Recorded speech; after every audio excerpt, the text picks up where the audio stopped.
You decide who you are. Every single day, you decide who you are, not John down the street. John doesn't care who you are. John's idea of who you are isn't actually who you are. So don't listen to John. You decide who you are. And that's what we're going to cover today. We're going to cover not only how you work out what you're thinking about yourself, but how to improve that and what traits you should actually be looking for. Who you are will determine your entire life. Every single thing that you go through will be determined by the person you are, whether it's the event itself or how you react or how you make other people feel about it. It's all going to be determined by the person that you are. The person that you are determines the situations you get into, right? So the person that I am, for example, got me into the job that I'm currently working. Now, do I want to work there forever? No, but did the person who I am get me there? Yes. Why is that? It's because the person that I am is the kind of person who is very, very curious. I work in car sales. How crazy. I know. The way that I got my job was purely out of curiosity. I wasn't searching. I wasn't even looking to actually start a position anywhere. I was simply curious. I wanted to know what being a car salesman was like. So I went down the road to my old house. There was a Mazda dealership. I went there and I asked, I said, can I speak to someone? I just want to know what it's like to be a car salesman. Speak to that guy for 45 minutes. End of the conversation. He says, well, look, I can't hire you. Oh, hold your horses, buddy. I wasn't even looking for a job. But all because of my curiosity, I was wondering what it was like. I then found myself in an interview at a different place because he recommended me off the back of me just being curious. So the person that I am got me into that situation. That's an instance where my thoughts and the person who I am got me into a situation. Everyone's been made fun of, whether it's because you're an idiot, right, which we all are. Everyone's been made fun of because they've said something stupid, they've mispronounced a word. That's a classic one. I'm always first to jump onto that, to be honest. So admittedly, I've probably made fun of you for it. But everyone's been made fun of, whether it's because they're an idiot, maybe they've worn something funny that's abnormal, maybe they look funny, maybe someone's been malicious towards their appearance. Regardless, the person that you are got you in that situation. Sure, it was an external thing that happened, but who you are got you there. And that is what you need to understand. Because if you looked different in that situation, or you had calculated what you were going to say in that one, the outcome would have been completely different. But the person that you are, the thoughts that you have, the beliefs that you hold, opened you up to fire. The person that you are is largely made up of these three things: your self-ideal, your self-image, and your self-esteem. What are they? Well, your self-ideal is just the person who you want to become, the traits that you would like to embody. Only the good things, right? Your self-ideal is going to be every single positive thing that you wish for yourself, traits-wise, that you wish you had, right? Your self-image is going to be how you actually think of yourself. If you were to picture yourself, me, for example, when I picture myself, I think I'm intelligent, handsome. I've got a lot of positive thoughts about myself. Let's be frank. Let's be real. But then on the other side of that, I've got this overarching: I don't work hard. I've got a bad work ethic, and that is a part of my self-image, but it's not a part of my self-ideal, of course. Now, self-esteem. Self-esteem is arguably going to be the most important, right? Because your self-esteem, your emotions, it's how you feel about yourself. And how you feel, although I think facts no feelings a lot of the time, how you feel will ultimately influence your actions the most, right? But feelings come from thoughts. Remember that. Feelings come from thoughts. Thoughts come from circumstances. Okay, so downstream of those two is your emotions, which is going to be where your self-esteem is. Now, how each of these is determined. Your self-ideal, everything you want, your self-image is going to be downstream of that. Okay, self-ideal, everything you want, self-image, downstream of that. The reason being is because your self-image is going to be built up of the things that you currently have that you want in that, or you already have in that, right? Plus the negatives. Because your self-ideal is like, it's essentially perfect. It's the person you want to become, the perfect person. Your self-image is how close you are to that thing. And then your self-esteem is going to be built up of the distance between those two things. So I've got quite high self-esteem because the person I want to be isn't that far away from the person I currently am, right? The perfect person in my eyes, I'm not that far away from it. Now, there are a few traits in there that I don't quite have that are going to be very tricky to acquire.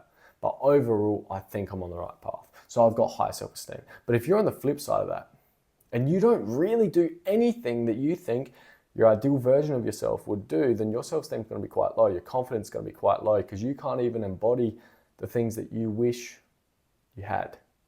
There are traits that you know are good and you don't do them. That's why you've got low self-esteem. Okay, so ultimately, the way they're determined, the distance between these two is going to determine your self-esteem. The closer they are, the larger your self-esteem, or the better your self-esteem, and then the further away they are, it's the inverse, the worse you're going to feel about yourself. Now, we're going to go through some exercises to help you identify how you really feel about yourself, the person you want to become, and kind of how to get there, I suppose. So the first exercise, this is in order as well. If you were an excellent person in every way, how would you act? How would you behave? Basically, I mean, your self-ideal, the actions, the thoughts, the traits of that person, if you were excellent in every way, you would be that. How would you behave? It's not going to be how you are right now, I can tell you that for a fact. I know from my personal experience, I should have recorded this video 3 hours ago. It's my day off. What am I doing? I wasted a lot of time. I should have recorded this a little while ago. If I was an excellent person in every way, I would have done. Okay, so that's kind of what you need to look at. If you're a generally positive person, like myself, if you've got high self-esteem, it's easier to pick out those negatives. If you're a generally low self-esteem individual, it's obviously negative is your norm. So you're going to try to pick out the positives, right? And think about how you would embody them to a larger extent. This question here will largely, or this exercise, sorry, will largely help you determine your self-image, if it is truly on the positive or on the negative. As you fill this out, you will know. The second exercise, okay, identify in what areas do your thoughts most impact your emotions, attributes, and actions.